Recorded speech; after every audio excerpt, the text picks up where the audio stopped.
Hi hello నమస్తే welcome to 100 TV. ప్రస్తుతం టాలీవుడ్ లో అల్లు అర్జున్ గారి అరెస్ట్ తర్వాత రకరకాల వార్తలన్నీ కూడా చక్కర్లు కొడుతూ ఉన్నాయి. దానిలో ప్రధానంగా చూసుకుంటే ఆయన్ని రిలీజ్ చేయటానికి మాత్రం కోట్లు కుమ్మరించారంటూ కూడా మనకు వార్తలు వినిపిస్తున్నాయి. సో అసలు దానిలో వాస్తవం ఎంత, ఆ విషయాల గురించి మనతో బహుముఖ ప్రజ్ఞాశాలి స్పిరిచువల్ మెంటర్ సాయి కర్ణం గారు మనతో ఉన్నారు. అమ్మతో మాట్లాడే విషయాలు ఏంటో తెలుసుకునే ప్రయత్నం చేద్దాం. నమస్తే అమ్మ. నమస్తే. సో అల్లు అర్జున్ గారి అరెస్టే ఒక పెద్ద అంశం అనుకుంటే ఆయన్ని రిలీజ్ చేయించడం కూడా చాలా చాకచక్యంగా చేయాలి. ఎందుకంటే అలాంటి సెలబ్రిటీ హోదాలో ఉన్నటువంటి పర్సన్ తో నార్మల్ గా పర్సన్ తీసుకుపోయినట్టు తీసుకుపోయారు. కానీ ఆయన రిలీజింగ్ కి బయటకు వచ్చేలోపు ఏమైనా అవాంఛనీయవి అంటే ఎక్స్పెక్ట్ చేయనటివి ఏమైనా జరిగి ఉంటే చాలా పెద్ద చర్చకి దారితీసేది.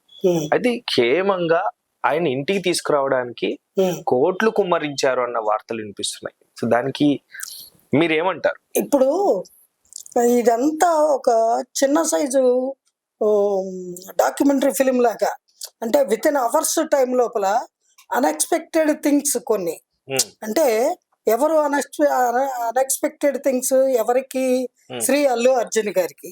ఆయన ఏదో పని మీద ఢిల్లీ వెళ్ళి అప్పుడే ఇంటికి వచ్చారు, ఇంట్లో ఉన్నారు. ఉదయం 10:30-11 గంటలకి సడన్ గా పోలీసులు వచ్చేయడము, ఇంట్లోకి తిన్నగా వచ్చేసి వారెంట్ చూపించి సార్ మీరు అరెస్ట్ అయ్యారు పదండి అనడము, మాట్లాడే వ్యవధి కూడా లేకుండా ఆయన్ని సామాన్య నిందారోపణకు గురైన వాళ్ళని తీసుకువెడతారు. అలాగా తీసుకొని పోలీస్ జీప్ లో చిక్కడపల్లి పోలీస్ స్టేషన్ కి వెళ్ళడం, అక్కడ కూర్చోబెట్టి 2 గంటలు ఆయన్ని రకరకాల ప్రశ్నలు అడగడము, అక్కడి నుంచి నాంపల్లి కోర్టుకి తీసుకువెళ్ళడము, ఆ కోర్టులో కూడా విచారణ అయ్యి అక్కడ ఆయనకి 14 రోజుల రిమాండ్ పోలీసులు కోరిన మీదట జడ్జి గారు ఇచ్చేయడము, అక్కడి నుంచి వెంటనే ఆయన్ని క్వాష్ పిటిషన్ కి వేసుకున్నా కూడా అది ఏ సంగతి ఇంకా తేలక ముందే గబగబా ఆయన్ని చెంచల్ కూడా జైలుకి కూడా తీసుకువెళ్ళిపోయారు రిమాండ్కి. ఈలోపు హైకోర్టు నుంచి ఆయనకి మధ్యంతర బెయిల్ మంజూరు అయిపోయింది. అది తీసుకొని అక్కడికి వెళ్ళారు. అక్కడి నుంచి ఆ బెయిల్ చూపించి ఆయన్ని అక్కడ ఫార్మాలిటీస్ అన్ని కంప్లీట్ చేసి అక్కడి నుంచి ఆయన్ని ఇంటికి రావడానికి ఈవేళ ఉదయం, అంటే నిన్న ఉదయం 11 గంటల నుంచి ఇవాళ ఉదయం 6 గంటల వరకు, దాదాపు ఒక 20 అవర్స్, ఒక డే, ఒక రోజంతా ఒక ఉన్నతమైన స్థాయిలో ఉన్న ఒక హీరో, ఒక మంచి నటుడు, అలాగే మన తెలుగు సినిమా చరిత్రలో మంచి తనకంటూ ఒక సువర్ణాక్షరాలతో ఒక పేజీని తయారు చేసుకొని ఐకాన్ స్టార్గా పేరు ప్రఖ్యాతులు గడించి నేషనల్ అవార్డు కూడా సంపాదించినటువంటి హీరోకి ఇది అన్ఎక్స్పెక్టెడ్ థింగే కదా. తన ప్రమేయం లేకుండా, తనకి పెద్దగా సంబంధం లేనటువంటి ఒక ప్రమాదం ఏదైతే జరిగిందో దానికి ఈయన్ని కారకుడిగా ఎంచి పోలీసుల లిస్టులో ఆ కంప్లైంట్లో ఈయన పేరు కూడా చొప్పించి ఈయనని ఆ విధంగా తీసుకువెళ్ళటము, ఇదంతా ఒక నాటకీయ పరిణామంగా అన్ని టకటకా జరిగిపోయి మళ్ళీ ఆయన్ని ఇంటికి పంపించేయడము, ఇదంతా చూసే వాళ్ళకి వినే వాళ్ళకి ఎలా అనిపిస్తుంది? వాళ్ళు బాగా పేరున్న వాళ్ళు, పరపతున్న వాళ్ళు, కోటాను కోట్లకి అధిపతులు, ఏముంది ఎడం చేత్తో కొన్ని కోట్లు అందరికి విసిరేసి ఉంటారు, బయటకు వచ్చేసాడు. అదే ఒక సామాన్యమైన నిందితుడు ఎవరైనా రాగలరండి? కనీసం పోలీస్ స్టేషన్కి పెడితే అక్కడే గంటలు కూర్చోబెడతారు. ఒక కంప్లైంట్ ఇవ్వడానికి పెడితే కూడా చాలా గంటలు కూర్చోబెడతాడు. రైటర్ లంచ్కి వెళ్ళాడు ఉండు అని, లేదా ఎస్ఐ గారు లేరు ఆయన వచ్చాక రాయాలి అని, ఇలాగా పొద్దు నుంచి సాయంత్రం దాకా కూర్చోబెట్టి రాత్రి అయిన తర్వాత కంప్లైంట్ రాసి దాన్ని రసీదు మర్నాడు ఇస్తాను రమ్మని ఈ రకంగా తిప్పిస్తారు చాలా పోలీస్ స్టేషన్స్లో. అటువంటిది చకచక నిర్ణయాలు తీసేసుకోవడము, కార్యక్రమాలు జరిపేయడము, 14 రోజుల రిమాండ్ ఇచ్చి ఎలా క్యాన్సిల్ చేస్తారండి? ఏ బేసిస్ మీద చేస్తారు?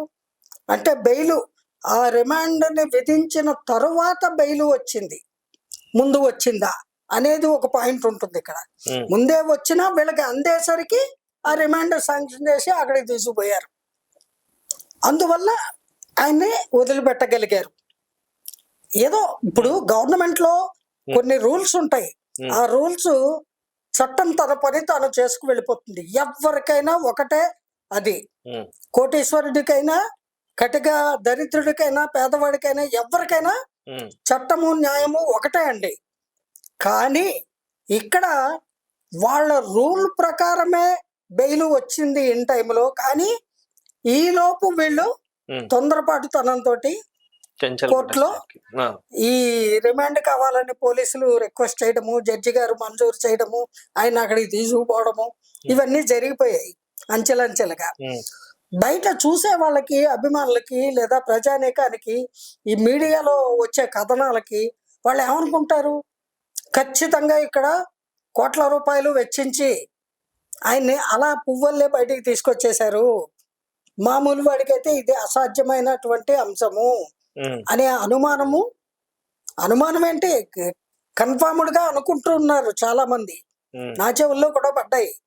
కానీ అది అవాస్తవం అండి, అది వాస్తవం కాదు. ఎందుకంటే పోలీస్ డిపార్ట్మెంట్ అనేది చాలా very strict. Especially our Telangana police department is very strict. They are according to rule they will follow. అందువల్లే ఆయన్ని వాళ్ళు అరెస్ట్ అని చెప్పి పిలిపించడం జరిగింది వాళ్ళ రూల్ ప్రకారము. అలాగే ఆయనకి బెయిల్ మంజూరైంది కాబట్టి ఆయనకి ఆ జరిగిన యాక్సిడెంటల్ డెత్ ఏదైతే జరిగిందో సినిమా థియేటర్లో, దానికి పెద్దగా ఏ రకమైనటువంటి ప్రత్యక్షంగా సంబంధం ఏమీ లేదు కాబట్టి ఆ అంశము అక్కడ తేలబట్టి వాళ్ళు బెయిల్ మంజూరు చేశారు. ఇంకా అతి త్వరలో నిజ నిర్ధారణ కూడా జరిగిపోతుంది. క్లీన్ చిట్ ఇచ్చేస్తారు ఆయనకి. వాస్తవానికి ఆయన ప్రమేయం కానీ, ఆయన సంబంధం కానీ ఏమీ లేదండి. ఆవిడ బ్యాడ్ లక్. ఆ జన సందోహంలో ఆ రకంగా అకాల మృత్యువాత పడింది ఆ అమ్మాయి. అంతేగాని దానికి ఆయన ఏ రకంగానూ కారకుడు కాదు. అది అందరూ కూడా కావాలని చేస్తున్నటువంటి నిందారోపణే కానీ నిజానికి నిజమేమిటి అనేది అతి త్వరలో కోర్టులో తేలుతుంది. అంచేత ఇక్కడ కోర్టులు కుమ్మరించడం అనేది అపప్రదమైన మాట, కావాలని అందరూ ఊహించుకుంటూ అంటున్న మాట.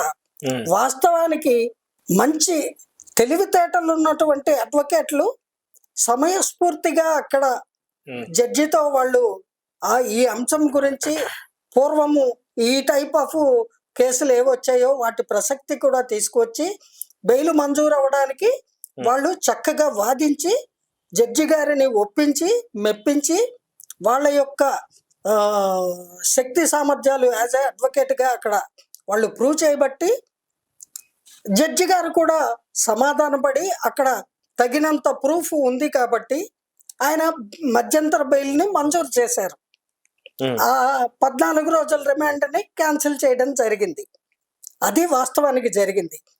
ఇప్పుడు నేను ఆనందంతో నా తప్పేమీ లేదు, అది ప్రూవ్ అయిపోయింది. నేను ఆనందంతో నేను నా కోసము ప్రయత్నించిన జడ్జి, లాయరు, పోలీసులు వీళ్ళందరినీ నేను ధన్యవాదాలు చెప్పుకుంటున్నాను అని ఆయన ఇవాళ ఉదయం అలాగే తన అభిమానులకి అందరికి ధన్యవాదాలు చెప్పుకున్నారు, కృతజ్ఞతలు చెప్పుకున్నారు. అంతేగాని ఇక్కడ ఏమీ ఆయన కోట్లు కుమ్మరించాల. కోట్లకు మించిన అభిమానము ఏదైతే ప్రేక్షక దేవుళ్ళ నుంచి ఆయన పొందుతున్నాడో అదే అభిమానాన్ని ఆయన తన మాటల్లో కృతజ్ఞతల రూపంలో చెప్పడం జరిగింది ఇవాళ ఉదయం. అంతేగాని ఇక్కడ ఇవన్నీ కూడా అసత్యమైన మాటలు. వాళ్ళకి న్యాయంగా ఎంత ఫీజు ఇవ్వాలో అంత ఫీజు ఇస్తారు, అంతవరకే. వాళ్ళు స్వచ్ఛందంగా నిజాయితీగా అక్కడ వాదించి జడ్జి గారికి న్యాయబద్ధంగా న్యాయ విచారణ చేయడానికి తగిన ఈ టైప్ ఆఫ్ కేసుల గురించి కూడా వివరణ ఇవ్వడంతో వారు మనస్ఫూర్తిగా న్యాయాన్ని జరిపించారు. అది అసలు జరిగిన అంశం. Right, thank you so much అమ్మా. జై గురుదేవ్. సో ఇది విషయం. అల్లు అర్జున్ గారు అరెస్ట్ తర్వాత లాయర్ గారికి, నిరంజన్ రెడ్డి గారికి కోట్లు కుమ్మరించారు అన్న వాస్తవాలు సో అమ్మ మాటలో విన్నారు కదా. సో మీ కమెంట్స్ కూడా కమెంట్ సెక్షన్ లో మెన్షన్ చేస్తారని సెలవు తీసుకుంటూ బాయ్.